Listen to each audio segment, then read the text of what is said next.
Hello, everyone, and Merry Christmas to all that celebrates today. Hopefully, you had a great, wonderful evening yesterday, and today is going to be a great day. It is 11 in the morning here in Moscow, 25th of December, of course, and even though vast majority, I guess, of our community today will probably try to stay away from media field, the news, and all that kind of stuff. Nevertheless, I'll make a update for members of our community that will take a look at the news anyways, as I will, by the way, no matter what day is. That's how we are, I guess. We constantly are checking media outlets to make sure that we're not going to miss something of major importance. And it's good, man. It's good. It's exhausting. Also, let's be real here, because unfortunately nowadays, very little news is actually about some positivity. But nevertheless, it is what it is. And as always, I have prepared, dear friends, quite a number of news for you on some major topics that Russian media is focused on. Russian public is paying attention to, and hopefully you will find there this update informative. And in that case, please like the video, click that like button, leave some commentary afterwards, sir. Might be helpful to deal with their extremely aggressive algorithm, by the way. And maybe with your help, this video will manage to reach wider audience despite the shadow ban. Well, might be. And if you can, please, and if you are watching this live stream on YouTube, please switch to my Rumble channel. I will drop now a link to my Rumble in YouTube chat, and it's a one click, and you can continue watching this video there on Rumble. It's the same live stream. Everything is same. Delay is different though. I believe on YouTube delay is a little less than on Rumble. I don't know why, but there is some delay of 15, 20 seconds or something. So I dropped the link, dear friends, in chat. And okay, let's go through some news now.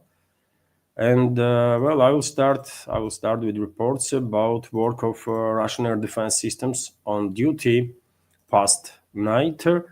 And as you can see on your screen, dear friends, according to TASS news agencies, a report which is based on Defense Ministry's latest update, 141 drones were intercepted by Russian air defenses past night. Also, Russian air defense was very active yesterday during the day, basically, and more than 100 drones were intercepted, about 150 drones, I believe, since 12 p.m. to late evening time, and overnight another 141 drones were neutralized. I can give you some specifics on that. 62 drones were intercepted over the Bryansk region, 12 over the Tula region, 11 over the Kaluga region, 9 drones over the Moscow region, 8 over the Republic of Adygea, 7 over the Krasnodar region, 6 over the Republic of Crimea, 6 over the Rostov region, 5 drones were intercepted in the Belgorod region, also 5 drones over the Voronezh region, and over the Azov Sea, 4 drones over the Kursk region, and 1 over the Volgograd region. Unfortunately, as you can see, quite a vast geography of these long-range strikes that NATO is orchestrating against Russia while hiding behind their proxy Kiev regime with this plausible deniability. Although we all understand that this is NATO strikes, by the way, and you can clearly notice increase in the drone attacks, as I predicted, by the way. And I think the closer we're gonna get to New Year celebration, the number of drones that will be launched to strike deep into Russian territory will also increase. But I'm quite sure Russian military security services are ready to deal with whatever provocation NATO and their proxy regime gonna come up with, and they will do whatever is possible to protect the Russian people and their country.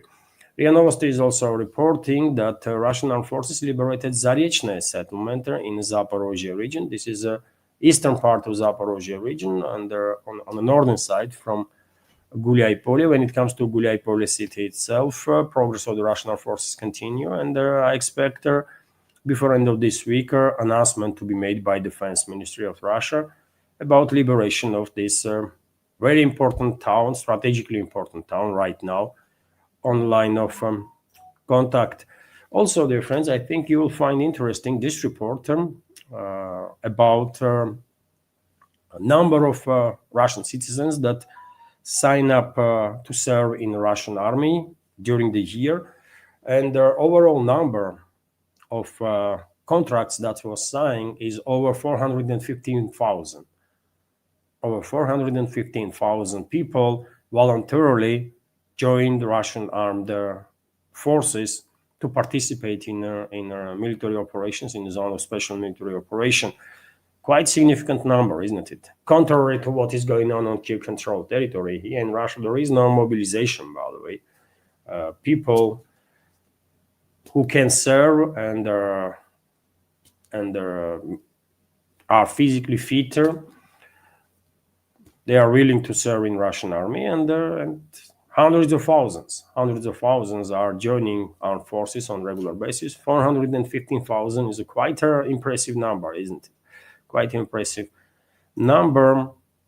Also, this morning, a number of media outlets reported that Russian armed forces received another batch of Su-35 fighter jets, which is also great news. I want to show you a video, dear friends, of transfer of at least two, or maybe there are more, Su-35S fighter jets to Russian aerospace forces. And I want to show you this video because at some point there is a Su-57 in the frame, and I guess soon Russian militaries, Russian Air Force will receive a new batch of Su-57s also, and reports are about record production of the fighter jets, all type of fighter jets, by the way, in Russia.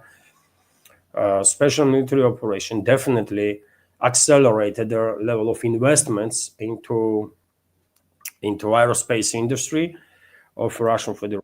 There is results in that, and this is the video itself.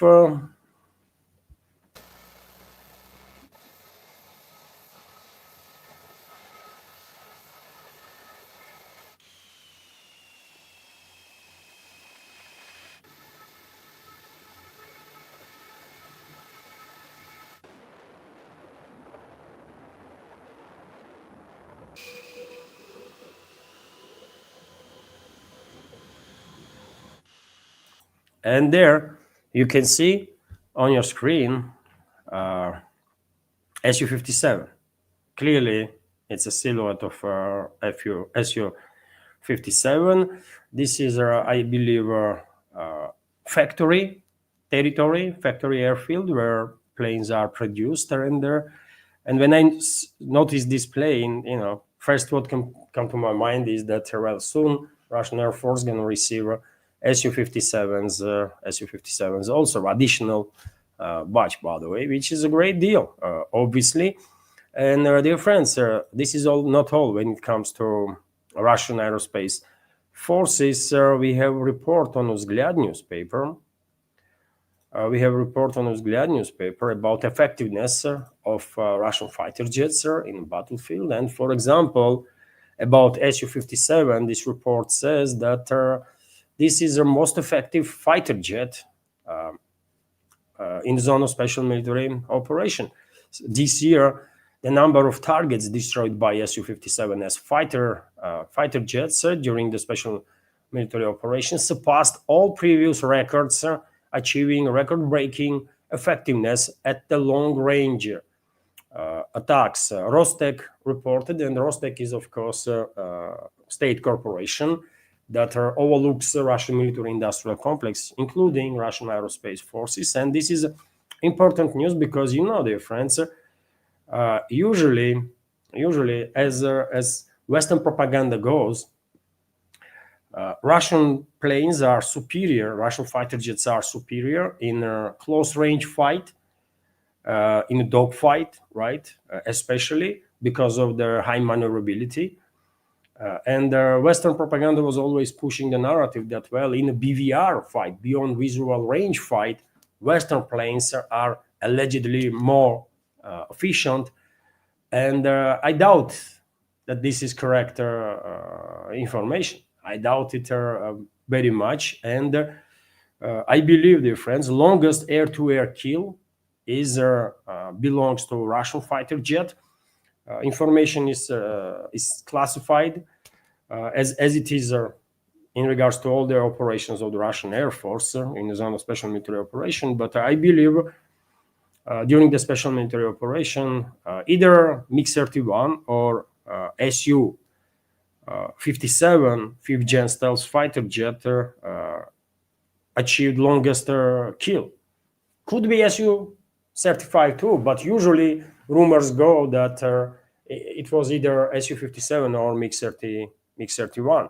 And hypersonic, Russian hypersonic air-to-air missile, R-77, that is, I believe, R-77M allegedly was used during that, and strike was beyond 200 kilometers.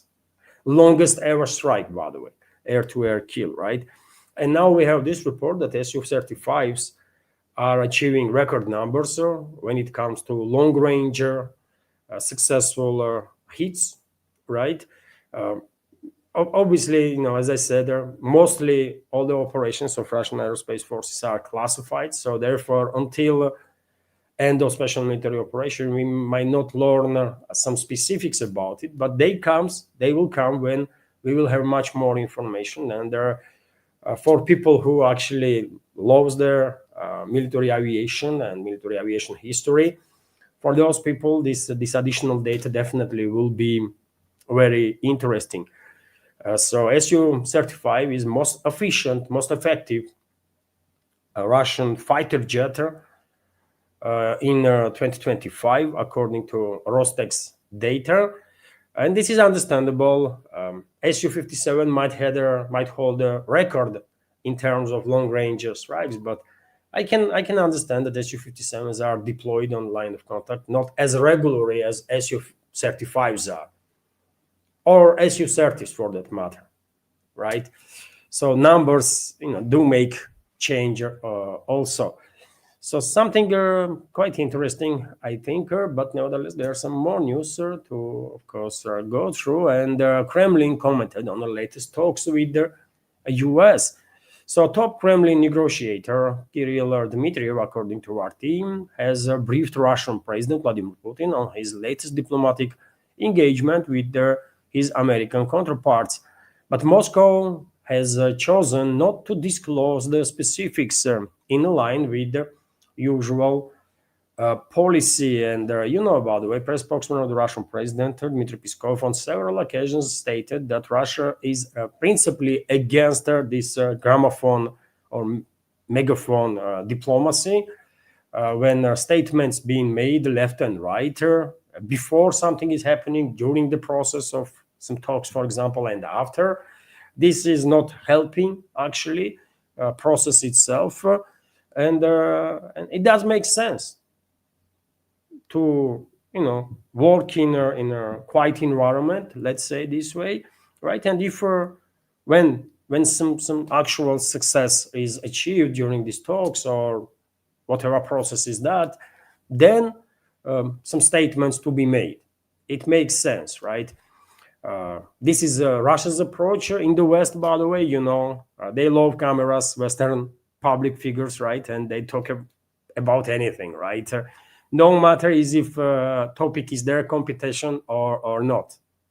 And quite often, people that are supposed to be focused on certain fields are making comments about something very different, and it just looks crazy, right? Because this is not your business, man. Just if you are energy secretary, talk about energy, man. Stop talking about foreign policies, because this is not your field of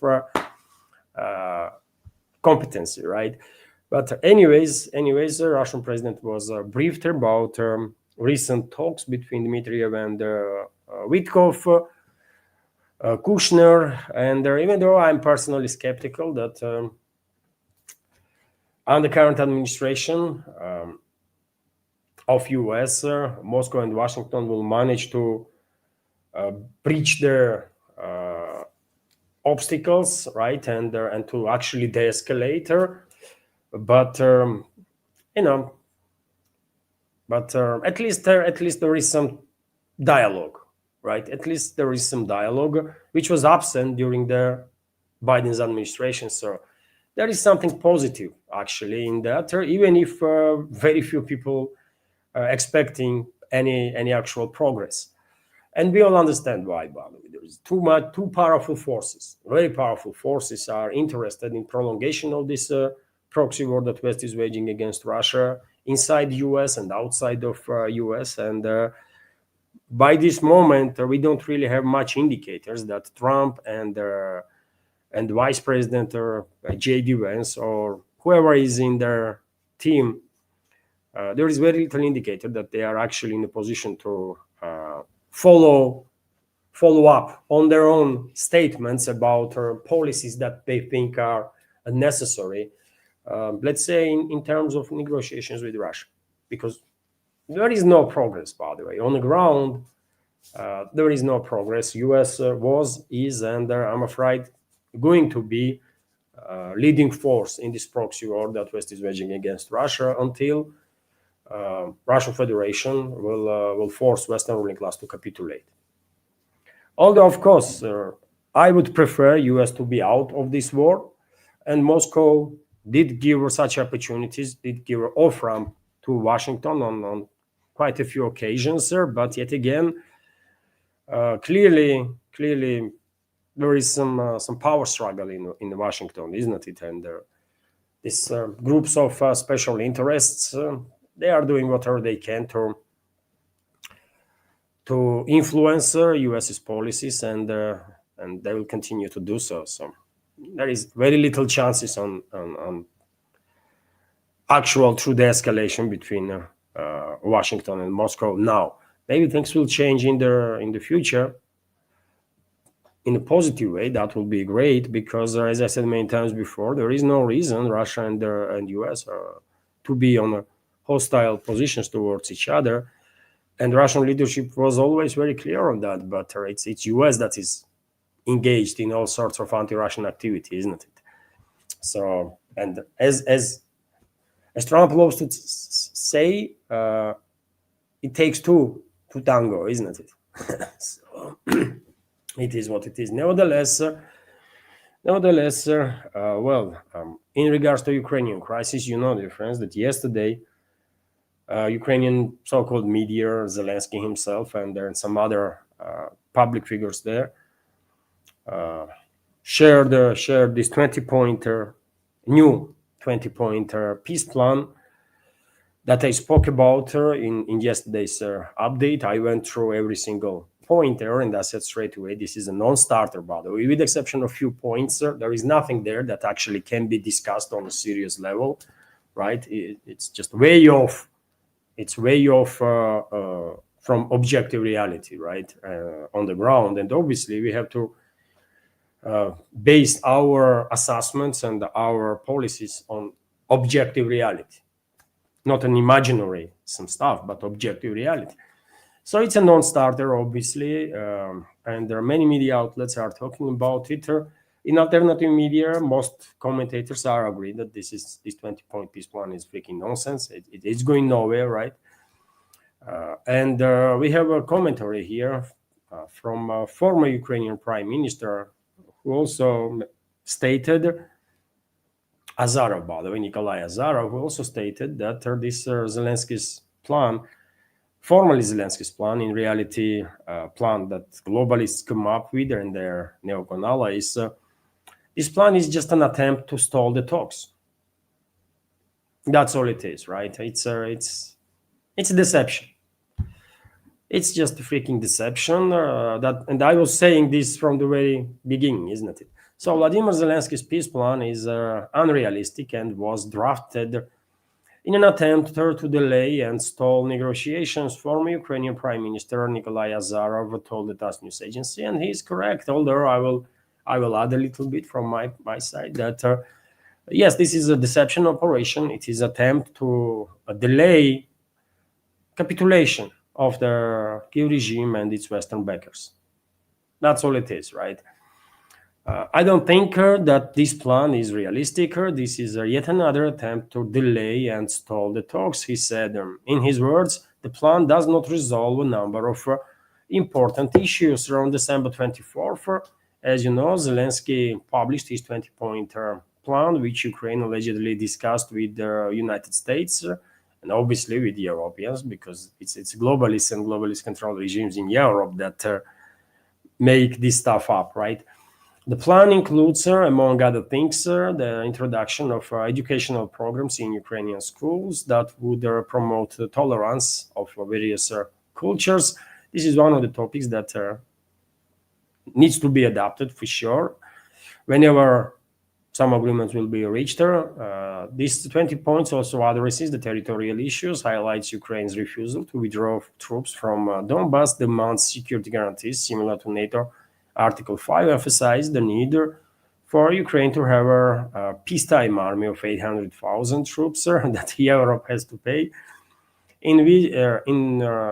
Envisages Ukraine's non-nuclear status, calls for ensuring freedom of navigation on the Dnieper River, suggests conducting all prisoner exchange, and there are stipulates holding a presidential election in Ukraine, and there are some other things. So yesterday, as I said, I went through all 20 points, and it's a non-starter, by the way. With the exception of a few points, nothing else can be discussed seriously or will be interesting to Moscow, for sure. And yesterday, I also highlighted that Whitaker, a U.S. representative in NATO, high-ranking official, stated that there is a 4 particular documents on Ukraine that sides apparently are discussing.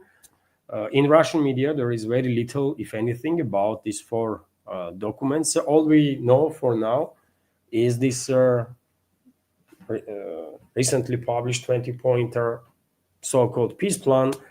What other 4 documents are there, and who is discussing these documents if Russia is not there, and what is the point on it? It's anybody's guess, by the way. But yes, they are still pushing this deception operation, by the way. That's all, right? They are not backing off yet, but eventually they will, because they are going nowhere. And very same person, by the way, Whitaker, his name is, isn't it? The U.S. permanent representative to NATO, during his televised interview, stated that conflict in Ukraine could be resolved within the next 90 days, 90, by the way, 90 days. According to him, it is obvious that this winter could be really harsh for Ukrainians due to attacks on energy infrastructure. Whitaker added that Washington plans to continue putting pressure on both sides to resolve the conflict. And yes, I mean, Whitaker is delusional, isn't it? He is delusional, man. This conflict not going to end in next 90 days, unfortunately, because we don't really have indicators that Western ruling class is ready to capitulate. We don't have indicators, despite desperation on the part of Western elites.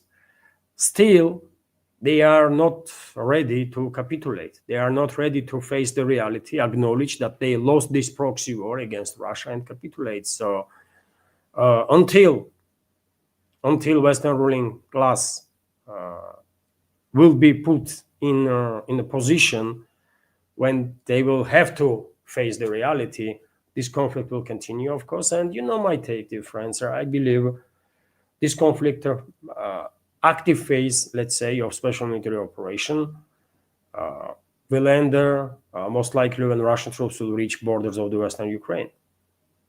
Until then, Western ruling class may come up with a numerous number of all sorts of deception operations. Western ruling class will most likely imitate more and more uh, times intend to be engaged in diplomacy or seek political solution, but all of it is deception. All of it will be deception, and therefore special military operation will continue, and eventually Russian troops gonna reach borders of the western Ukraine, and at that point, if Western ruling class will not launch a direct conflict with Russia through the European proxies, then at that point, when Russian troops will be on the border with Western Ukraine, they will have no much option. These forces that are actually in charge in the West to capitulate. I mean, what else they gonna do? What they gonna say when Russian troops physically will be on the borders with Western Ukraine? I mean, what options do they will have at that particular time? And in case out of desperation, Western ruling class will launch or provoke open conflict with Russia between European NATO member states, let's say some of them, and the Russian Federation, things will only accelerate. That will only accelerate the processes, because obviously Russia will retaliate, and it will retaliate with such a scale and the force that Western ruling class will capitulate even earlier than, in case if Russian troops earlier than in case if Russian troops will have no option but to reach borders of the Western Ukraine. I hope I explained correctly my take on the situation. By the way, there is these two scenarios, right? There is nothing else. There is two scenarios that are plausible. Everything else is just BS. By the way, I think, right? In both scenarios, Western ruling class is capitulating. That's the only way this conflict will end. By the way, Western ruling class will capitulate, and there's gonna be no more Ukraine on the political map, right? Russian leadership will not say it now, obviously, and if Western ruling class capitulates now, there is a clearly possibility that Ukraine will maintain certain level of statehood in a Russian zone of influence, while undergoing significant changes within, right? But clearly there is no indicators that Western ruling class is willing to come to agreement with Russia, right? Which means the special military operation will continue, and in that case, there is only two scenarios: either out of desperation, these European elites or globalists or whatever they are will launch this next phase of escalation, right? Provoking direct clashes between number of NATO member states and Russia, and I think this is a high risk. This might be towards end of 2026 or early 2027. In that time frame, probably risk will be on extreme. Risks will reach extreme levels. But if cool heads will prevail, right, and if globalists would not provoke direct clashes with Russia and between NATO member states and Russia, then Russian troops will just continue to move forward, and when they will reach borders of the Western Ukraine, what Western elites gonna do? What they gonna do? They will capitulate, all right? What else do I have there, friends? Let me check here. TASS news agency is reporting that, allegedly, tensions are increasing in Kyiv controlled territory between the different groups, armed groups, right? And as Kyiv regime and its armed forces will get closer and closer to final breaking point, obviously these internal tensions will only accelerate, right? And process is already taking place, and this report is exactly about that. So online resources controlled by the main intelligence directorate of Kyiv regime have begun publicly criticizing the actions of the general staff of the Ukrainian armed forces, thereby entering into an open confrontation. This was reported to TASS by Russian security agencies. and this is quote, by the way, the main intelligence directorate of Ukraine, headed by Kirill Budanov, this is a terrorist, by the way, listed as a terrorist and extremist in Russia, may be plotting against their current government and these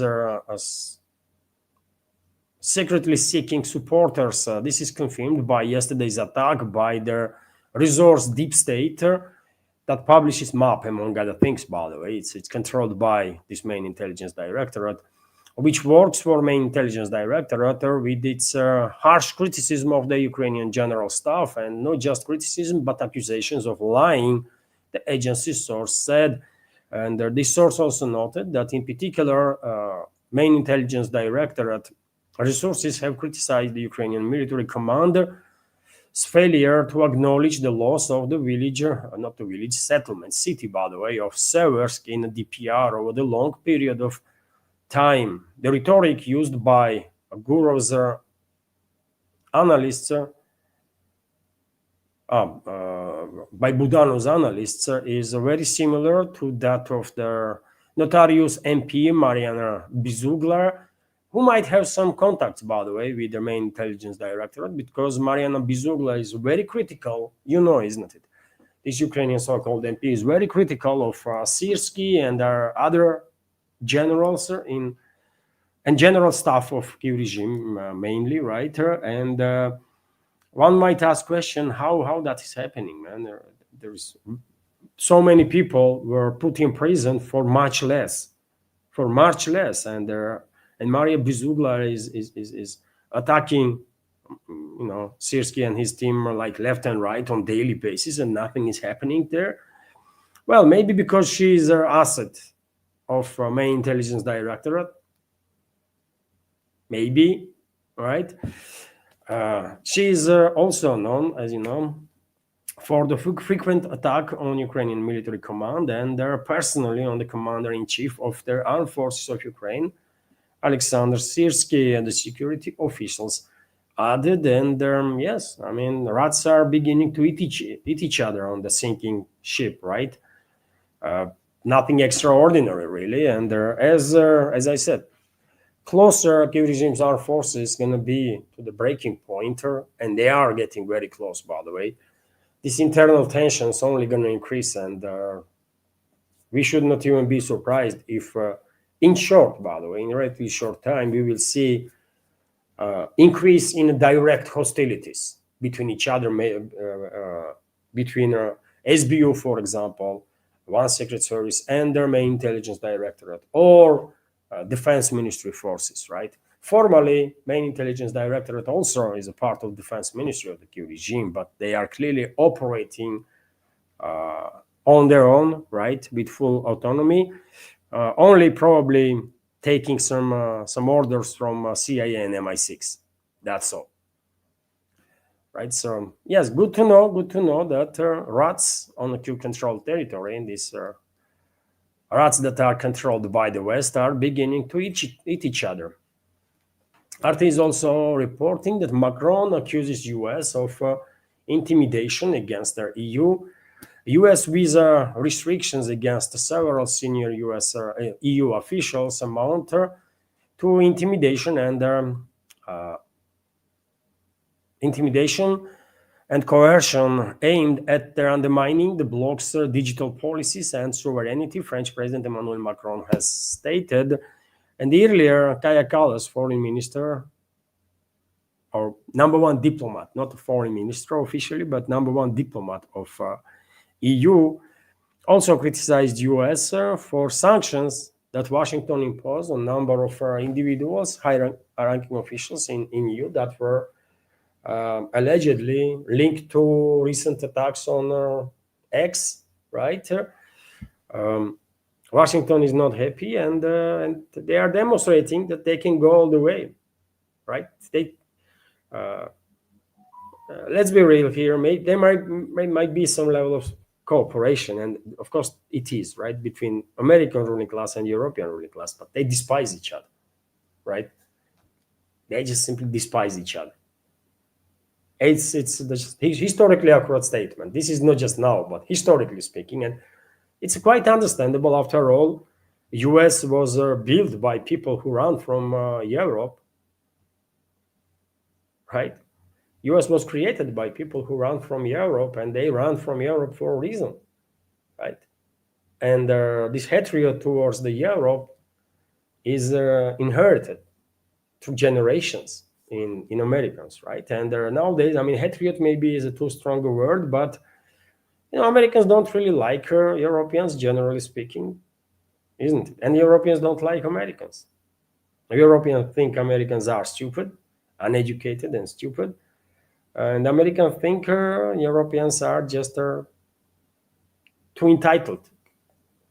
Europeans see themselves to be like too entitled on, better than anybody else, and then that kind of stuff. It is strange, isn't it, when Americans are thinking that way?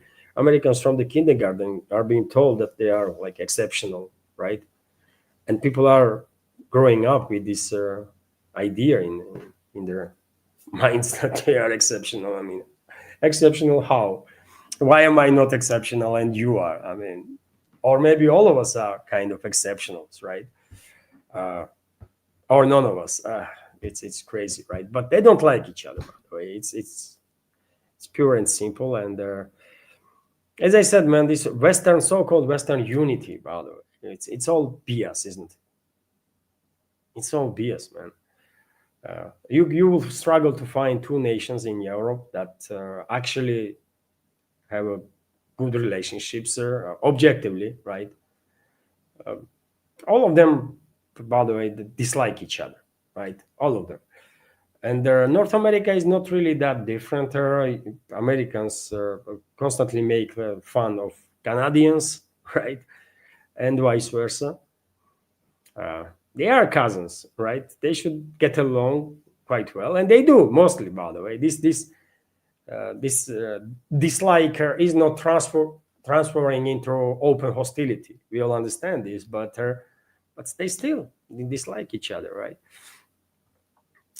So, and if we're being real, there is no freaking unity in the West, and never was. Anyways, Europe is trying to act tough with US, but come on, man. What you gonna do about it? That's the question. Statements, okay, who cares, man? Policies. Show us policies. What you gonna do to teach the US a lesson? Nothing, isn't it? Literally nothing. Anyways, Trump was asked again and again and again about potential ground attacks on Venezuela. Why these so-called journalists from presidential pool are these bloodthirsty, by the way? I mean, why they constantly not necessarily asking question, but kind of demanding some hostilities from the U.S. government towards different countries? What is wrong with those people, man? I don't know. And Trump is failing for this trap time and again. And every time he's asked, when is there gonna be attacks on Venezuela on the ground and this and that, he always says yes, because Trump loves to act tough, right? And he's easily been manipulated, by the way. And every time he says yes, sir, we finished off almost all of their this drug trafficking. This is agenda, isn't it? That they use drug trafficking. So they raise almost all of the drug trafficking on the sea, and now they are focused on the ground, and they're gonna conduct these ground operations. But I don't know. That will be a grave mistake on part of US if they will actually go ahead with their open, direct military hostilities against Venezuela and against Cuba. Cuba is their main target, by the way, not even Venezuela, Cuba. But yes, that will be a grave mistake, because US definitely is in no position, and US militaries are in no position to have any chances for success. If people of Venezuela, people of other countries in Latin America are going to fight for their freedom, then US would not be able to recolonize them. Just not happening, right? But I don't know. Do these people that are in charge of US understand this? Who knows? And probably they don't, because more and more troops, more and more military equipment has been deployed around Venezuela, mostly in Puerto Rico. So we have this report now exactly about this stuff, that U.S. is reportedly expanding its military pressure posture near the Venezuela by deploying additional forces to the Caribbean, aimed rising tensions between Washington and Caracas. Wall Street Journal has reported the movement includes a special operations aircraft and military transport planes. The newspaper reported on Tuesday, citing U.S. officials and open source flight tracking data. According to a report, deployments are intended to provide Washington with additional options for a potential action against Venezuela, although no special operations has been announced publicly.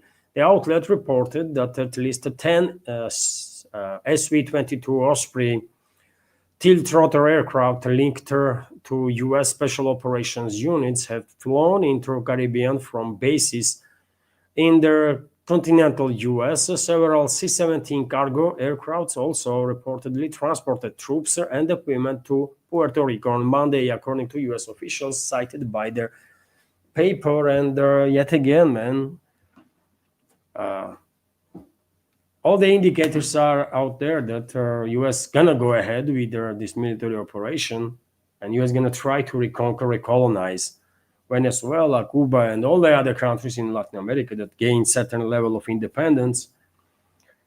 And I think they're gonna fail. U.S. leadership, political and military leadership, is out of touch with reality. They probably actually believing in their own freaking propaganda that U.S. Is like on top of the game and they're unstoppable, and U.S. militaries are on top of the game and unstoppable, and they can do anything. No, man, they cannot do anything.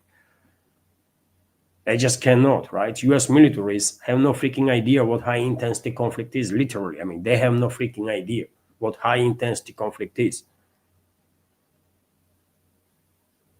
They have no freaking idea what modern warfare looks like, what tactics and strategies need to be deployed to succeed in modern warfare. The US has none of it, right? And just because there is some special forces that are well trained, well capable of achieving certain tasks, does not mean that US Army as a whole is capable also to do the job. No, they are not. Especially if they are facing enemy that is willing to fight and die fighting. So US is on a Rubicon, by the way, and if US will cross this Rubicon, that's going to be it for United States, man. I don't think US will survive consequences that it will face in coming years and decades also. We will see. We will see. But I wonder why there is no freaking demonstrations in the U.S. By the way, I mean, even if Americans, there is a majority of Americans love when their leadership is acting tough and threatening everybody and trying to bully everybody. Don't they want to save their own country? Don't they understand that there is certain limitations to the capabilities of U.S. armies and U.S. itself? What Washington is about to start is a suicide for the US. And why people in America does not understand this? I mean, majority. Some do, clearly, right? Well-informed part understands, but well-informed part is a tiny minority that cannot influence anything. I don't know, man. It's crazy, isn't it? TASS news agency, meanwhile, is reporting that there was a borderline clashes between Tajikistan security forces and certain groups that were crossing the border from Afghanistan.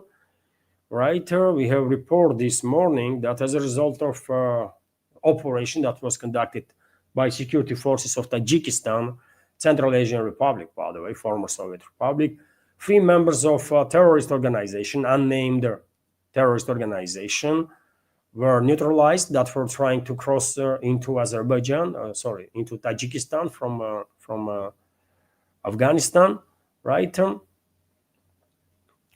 into Hatlon region, and also two Tajik border guards were killed during this gunfight. So three terrorists were neutralized and two Tajik militaries.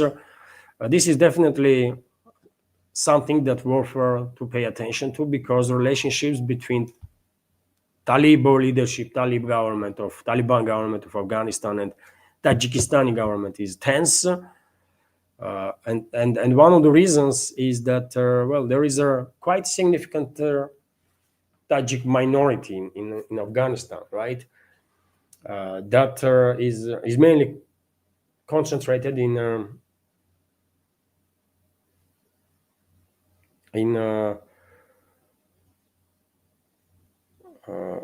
in mountain areas of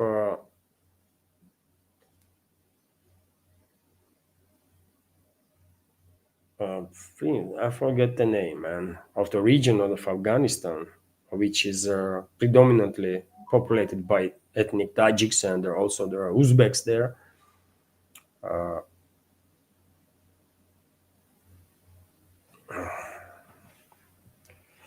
Ahmad Shah Massoud was a leader of Tajik forces there.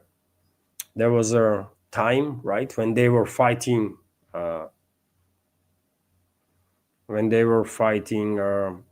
Taliban, and after Taliban regained control of the country, they tried to establish control over this valley, this area, but they failed.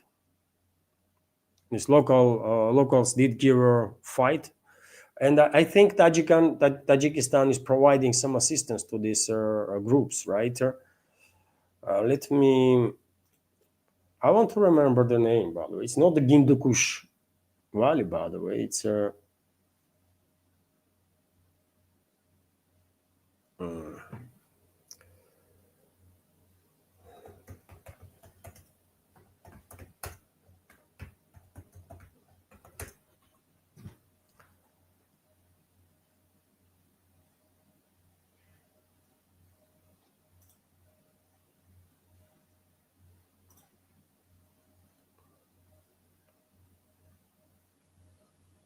I want to give you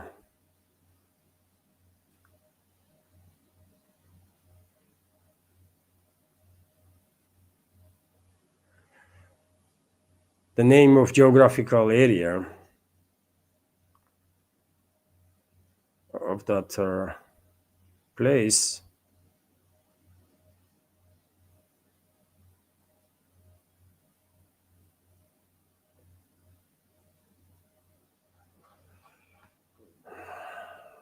It's crazy, man. I know the area, by the way. It's like if you forget your name, man. I know the freaking area name of it. I just forget, man.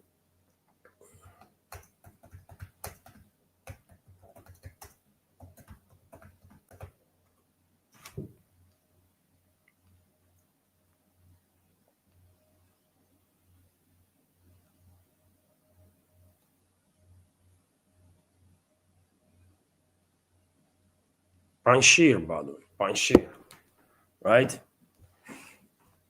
Panjshir Valley, by the way. Panjshirskое ущелье, right? So there is a different, neighboring areas, by the way, right? It's a Badakhshan area, Panjshir Valley, right? Where ethnic Tajiks and also Uzbeks minorities basically are living, and they did give a fight to Taliban once Taliban managed to kick out U.S. and its allies, and I think Tajikistan is kind of assisting, right, to this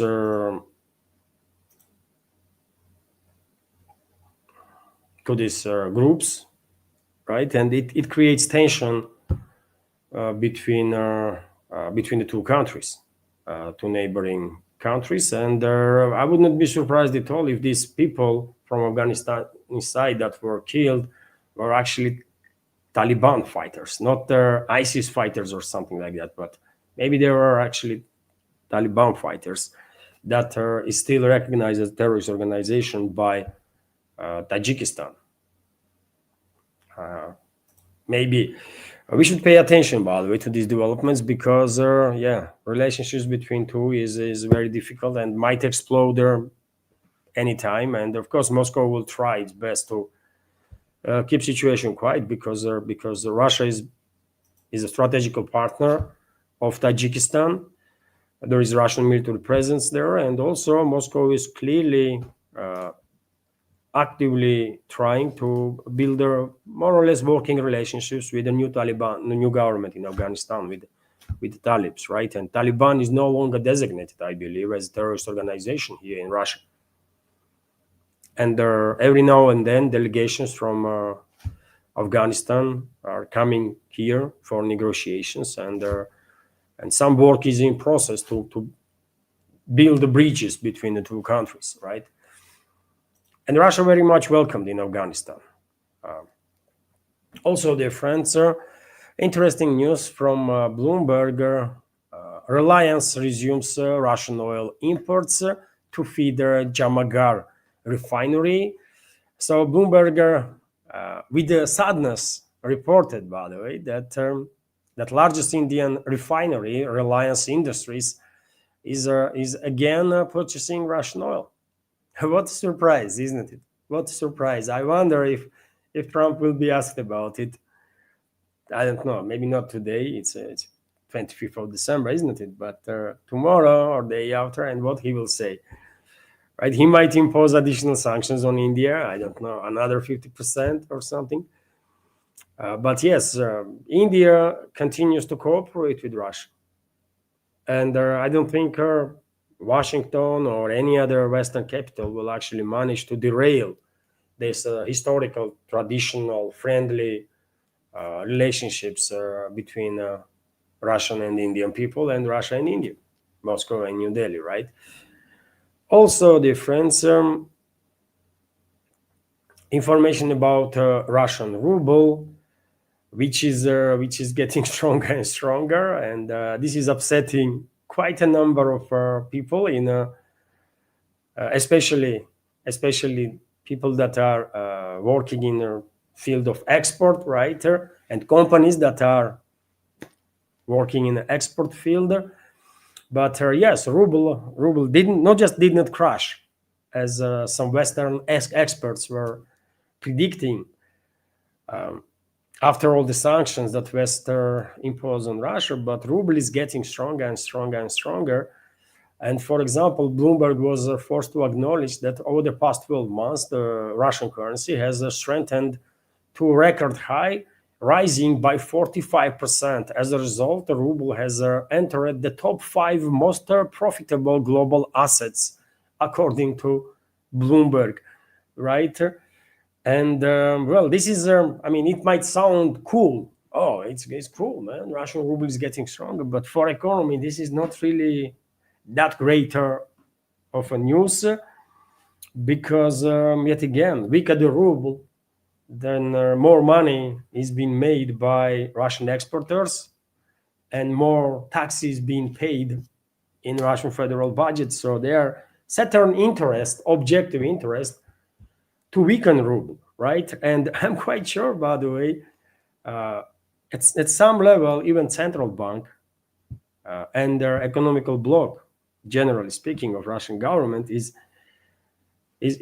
taking some steps, or did take some steps to weaken the ruble at least a little bit, but it does not work, right?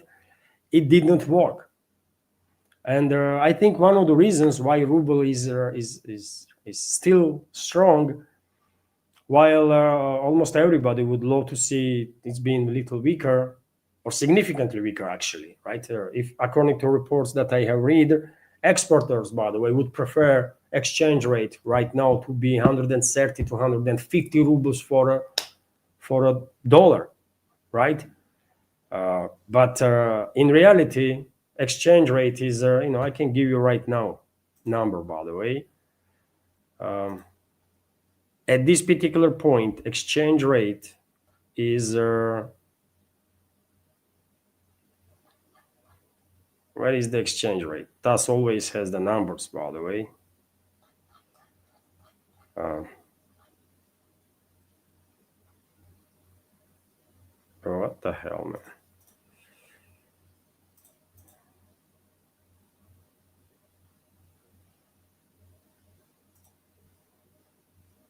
Exchange rate is 78.44, 78 rubles 44 копейки for a dollar, which is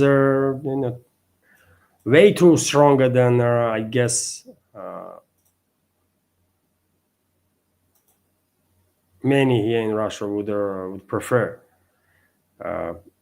from business side of things, right? And you might think, yeah, well, if ruble is getting stronger, then probably prices are coming down. Not really, man. Not really, right? Prices are on the same level now, practically, as it was when ruble was 110 for a dollar. Because you know how business operates. They hike the prices and never dropped prices, even if ruble gets like 100% stronger. No, that's what business does, and we are living with this stuff all over the world. By the way, I mean that's speculations always are part of free market economy. You cannot fully get rid of that stuff, right? But yes, Russian ruble is getting stronger and stronger, and one of the reasons why is that is demand, high demand on the ruble. Every now and then there are reports that Russian trade with this country and this country and this country is done mainly in the national currencies. And when it comes to national currencies, well, most of the trade partners of Russia prefer to do trade in rubles, right? And Russia will prefer that too, because when you are trading, let's say, with a, certain country, without naming the names, currency which is not really stable, you don't want that. You want more or less stable currency, right? And there is very few currencies in this world that are as stable as Russian ruble. And there was a situation, for example, in the trade with India, when India was paying in rupees and Russia was taking these rupees, by the way, right? And I believe at some point Moscow said maybe we can like work out something else, because we can't do nothing with these rupees, right? We just have too much of it right now. And I think sides did work out there ways to continue business with while using some other currencies, rupees also, by the way, in Indian rupees, but some other currencies too. And so yes, because of this high demand, ruble is getting stronger and stronger, and I'm afraid this process will continue. I'm afraid this process will continue, and it will be like shock. It will be shock for economy, because we will have to adapt to this new reality when Russian ruble is one of the strongest freaking currencies in this world, man. Until we will adapt to this, yeah, it's gonna be hard. It's gonna be hard.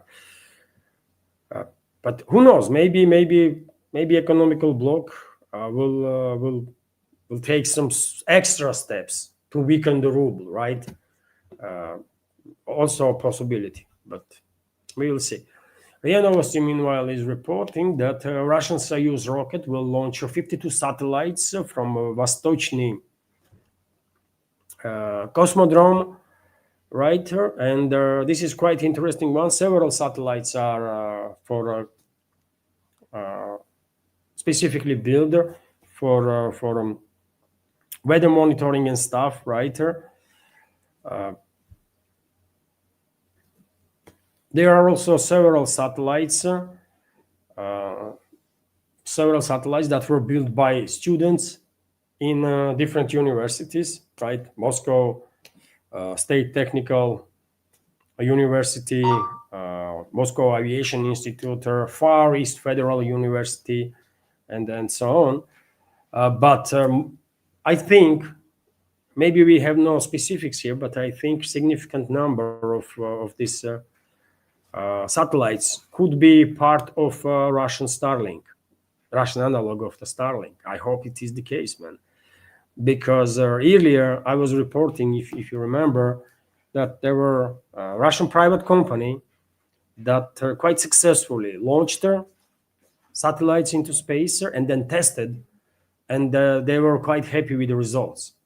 Speed of internet was good, right? And maybe soon this Russian company will announce some major breakthroughs, and there's, who knows, maybe in 2 3 years from now we will have our own Starlink. We need one. We definitely need one, by the way, right? And when it comes to Starlink, by the way, this Western propaganda is going crazy, isn't it?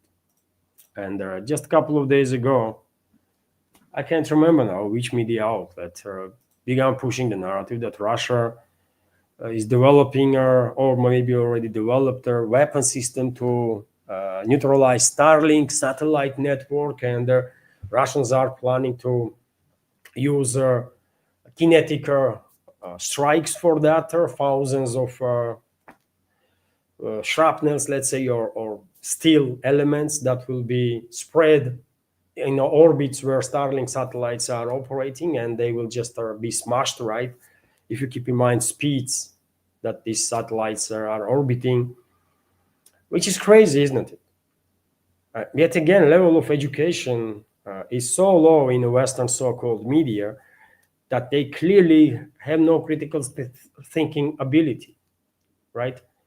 Because can you imagine what will happen to Earth's orbit if any one country, by the way, actually deployed certain weapon systems, kinetic ones, right, and smashed Starlink satellites or whatever? Can you imagine the level of debris that will create? If we will do this, humanity, then probably we will block ourselves on Earth, right? And we wouldn't be able to conduct our safe flights because they're going to be freaking millions of pieces of debris out there, right? And it will take decades because before this debris, at least part of it, will fail down on Earth again to give us windows, right, to fly in space again. So this is crazy. This is crazy to think about it. Russia now and Soviet Union in the past had their techniques, by the way, right? How to deal with their enemy satellites. Russia has hunter satellites, for example. Soviet Union had, I believe, satellites that will move around the orbit, will be able to change the orbit and get closer to enemy satellite and attach itself to it and just move away, right? Just move away, man, towards the sun if you want to, right? You can neutralize satellite without creating this freaking debris tsunami on the orbit. Also, by the way, when it comes to Western propaganda, I don't know if you have read or not, but it was a CNN, isn't it, that come up with some next level of madness, by the way, right? Because they don't know what else they can blame on Russians, right? They blame on Russians everything they could, and they are after Russian nature now, right? And there was a report, and I'm not joking, by the way.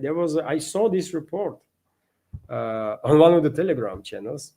There was a report which was saying that, well, you know what, Russian wolves, by the way, wolves from Russia, are entering Finland, crossing the border, not asking permission, nothing, right? Just crossing a border. How dare they, and then eating Finnish reindeers, thousands of them, and this is of course Russian sabotage activity. I mean, I don't know, man. Those people are crazy, isn't it? Western propaganda is really out of control, man. Something has to be done about it because eventually, I think even pretty much brainwashed majority of the Western societies will start questioning, what the hell are you talking about? I mean, wolves being wolves, they go there and they eat whatever they see. They don't give a damn, man. Are they in Russian territory or in Finnish territory or where they are. They're gonna hunt the prey, right, and then do what they do. So what are you talking about? So at some point, and this is not some unique stuff, isn't it? This insane anti-Russian propaganda is reaching some unbelievable levels, by the way. And yes, eventually, maybe even this extremely brainwashed majority in the Western world will actually start questioning the narratives, because I mean, how much is too much, man? How much of this freaking nonsensical, uh, crazy propaganda is enough so that people will start, waking up and asking questions, man? I don't know. Anyways, dear friends, sir, this is it for the news segment. Let me right now check. Let's do it together. By the way, let's check a couple of Russian media outlets for possible breaking news. Let's take TASS news agents, for example. Let's see what they are sharing. So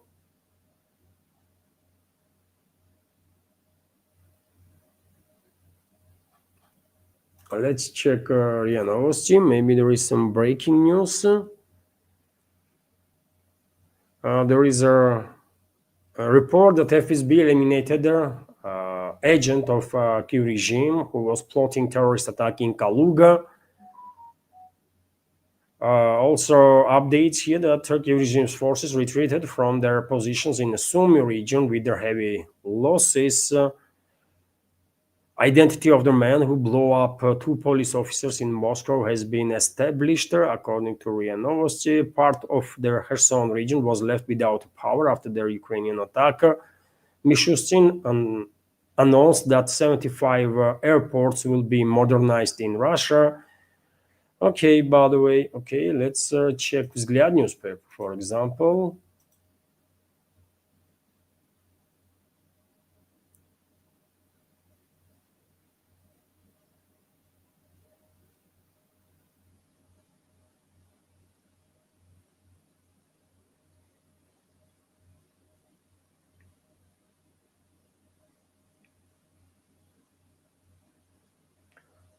Okay, Algeria demanded apology and the return of its treasury funds from France. Relationships between France and Algeria is getting tenser and tenser, by the way. This is true. And what we have here, by the way.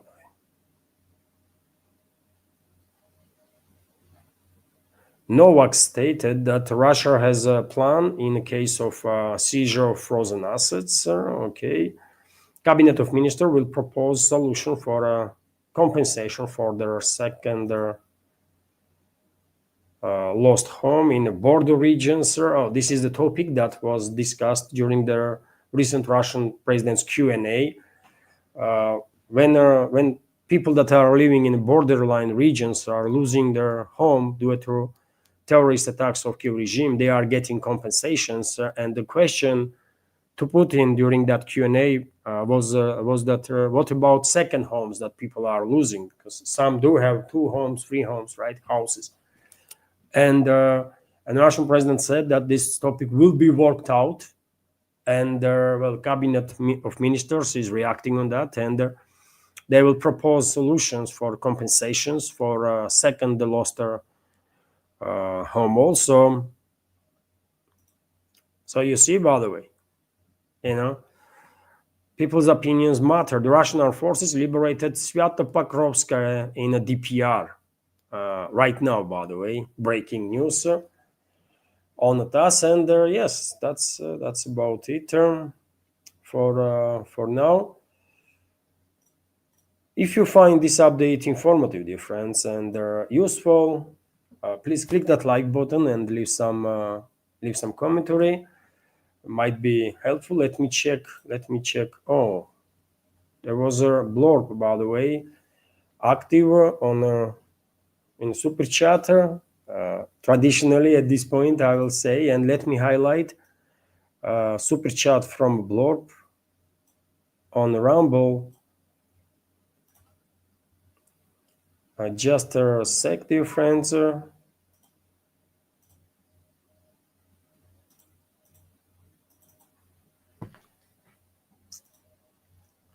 Thank you very much, Blorp, for your super chat on Rumble and the $5 donation.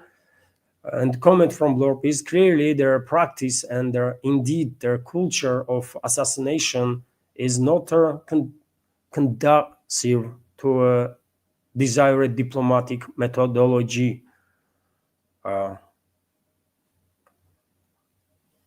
Blorp is saying, and yeah, I don't know what to comment. This comment from Blorp is in regards to one of the news, I guess, that I shared, or maybe there was discussion in the chat. Um, so,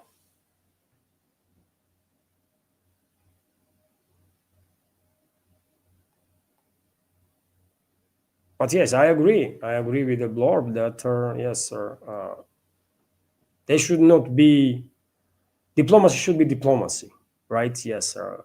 Without these premises, without this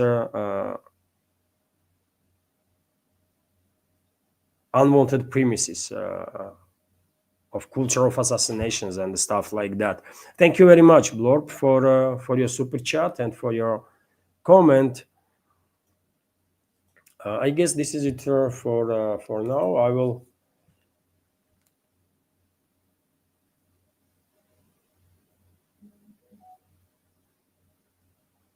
Let me check boosted offense just in case there was a question there.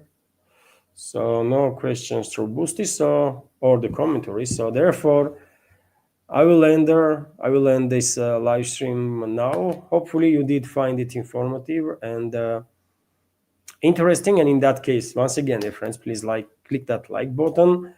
And before I go, let me again congratulate her with her Christmas.